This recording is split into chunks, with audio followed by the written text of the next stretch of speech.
The craziest thing about this watch is people calling it an $11,000 Daytona homage.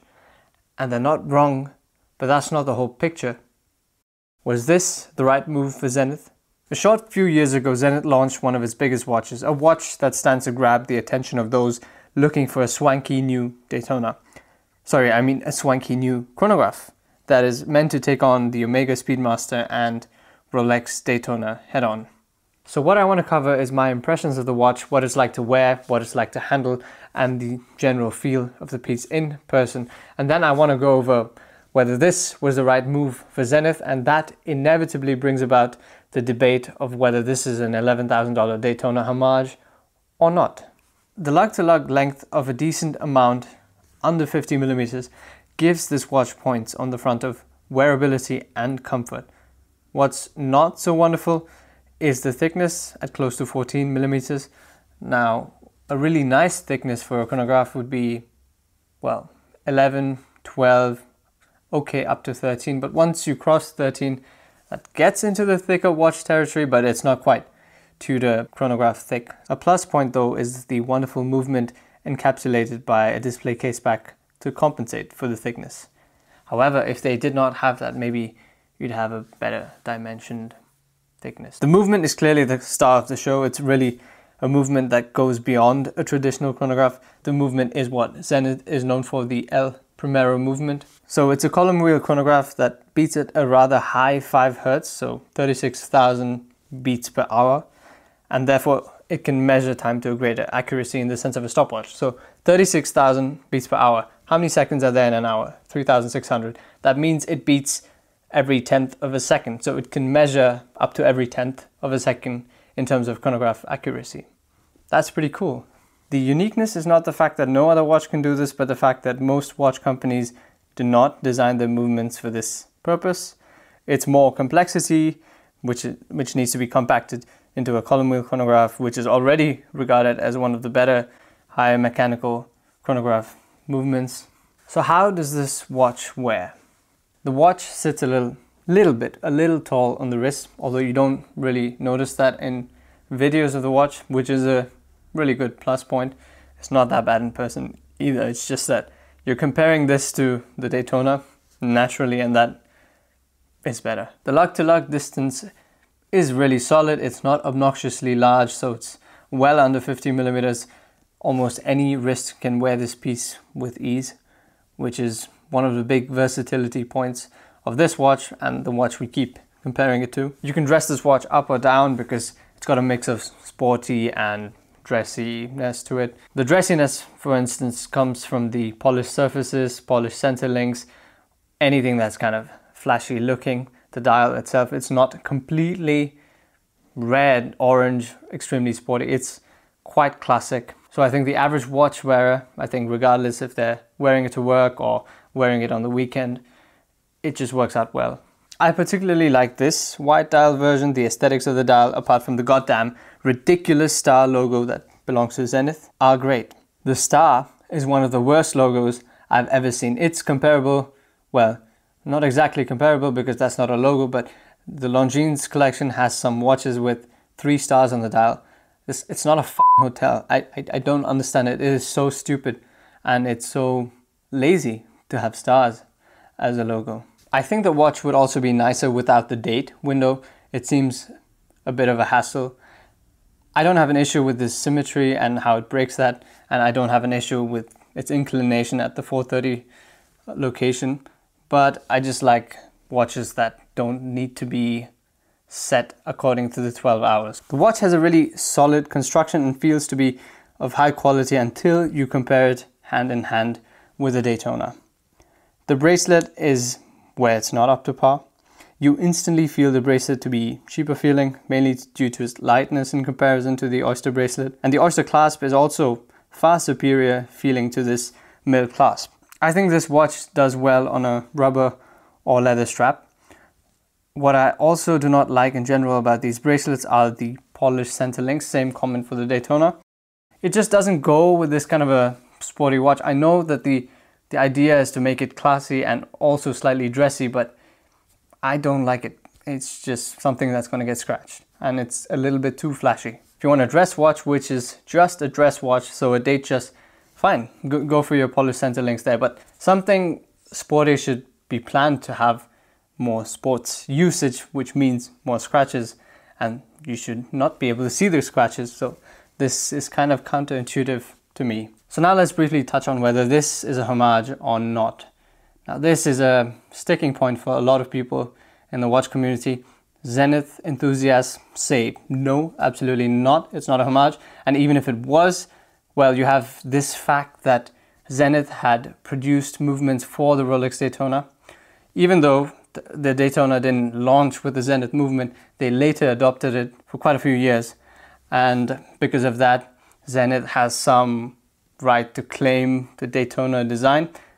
Well, this makes absolutely no sense to me at all. I don't think they have any claim to the Daytona design just because they supplied movements. In that case, JLC can claim every single watch under the sun. Then they should be launching the next Royal Oak.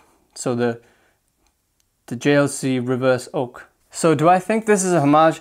Well, that's a hard question to answer, because if this watch were priced at half what it is, I'd say yeah, because it kind of takes after the Daytona based on quite a few design cues. And even if you want to analyze just the design cues and say, okay, if you really look at it, it's not that many.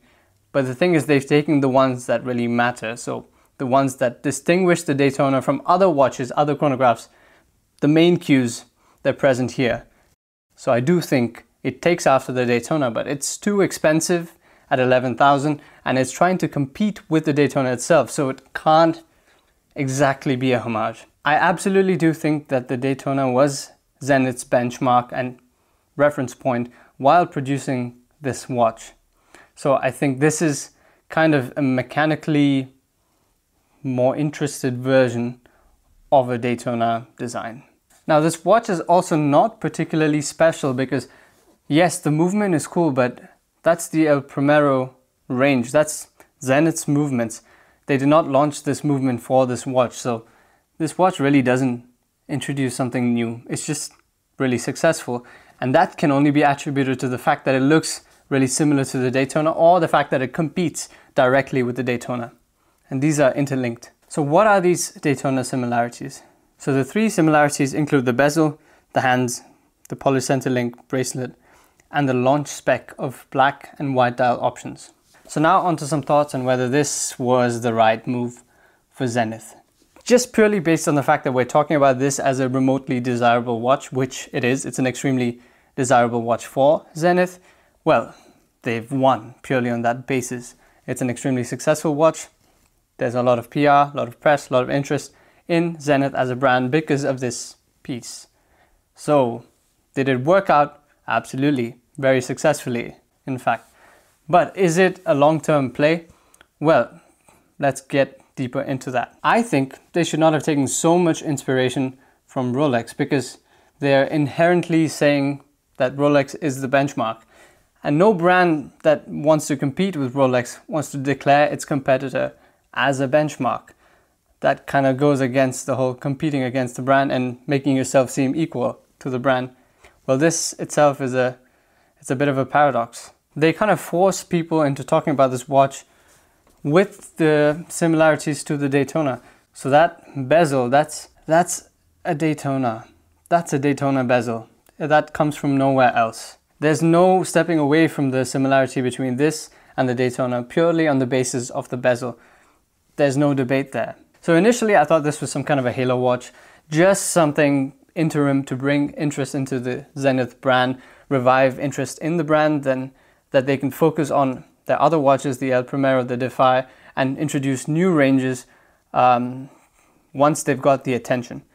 But what they've done is they've started building out this watch just like Rolex builds out their watches. So you have the watch in steel, you have Rolex has two-tone. I think Zenith does not have a two-tone version of this, but I'm sure that's coming. But they do have a solid gold version of this. They have a version of it with a gem-studded bezel. So pretty much every iteration that Rolex tends to have with their watches, Zenith has started doing the same thing. It's a similar model range now. And that's where I find it to be a bit of a problem for Zenith and their brand identity. These short-term sales, they position the brand differently over time. It's no longer Zenith of the old, it's Zenith of the new, which is pretty much kind of based on Rolex. I don't know if they can shake this off and really develop another type of watch to bring interest to the brand. I actually find the Defy chronographs way cooler than this. This is not a watch that interests me all that much, purely because of the similarities to the Daytona. I like the regular Primero, that's good enough, but I understand this was a business move. It works really well.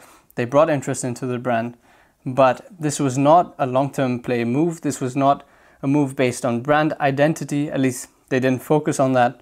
So I think it was not the best idea. Speaking of the best moves, if you really want the best move, well, that's to create a watch that everybody wants, something that's unique and which really captures the market. And that is what every single brand on earth wants to do, but almost nobody can. Right now, Rolex is at the top. They're the only ones who seem to be able to do this, and some other different higher tier brands like maybe Patek, AP. They've got something really, really special, but all the mid-tier brands struggle with this. It's extremely hard to create a product that is a pioneer and that is wanted, because that is so subjective. A watch is not a need. So the fact that anybody wants a watch is based on subjectivity, and you can't force subjectivity. It's kind of a luck-based thing, and you can call it artistic genius, but at the end of the day, I think that's more luck-based and not trial and error based, because as a brand you only have finite amounts of trying. So what Zenith did is the smarter move, the next best thing that anyone could do. Find a design that works and use it, because it's currently the best, so you should have the trickle-down effect. Well, this is not trickle-down because it's competing with the same product, so you have a much more amplified effect of popularity of your product, and you already know going into it that it's going to be liked because there is something very similar that is liked. So you reduce your risk, you pretty much minimize all your risk, and you're able to create a product that people want at the same time, but you're risking your brand identity. And this is the balance that Zenith is playing with right now. So as a business move, it's the best that any brand could do, but in the eyes of a watch enthusiast, is it?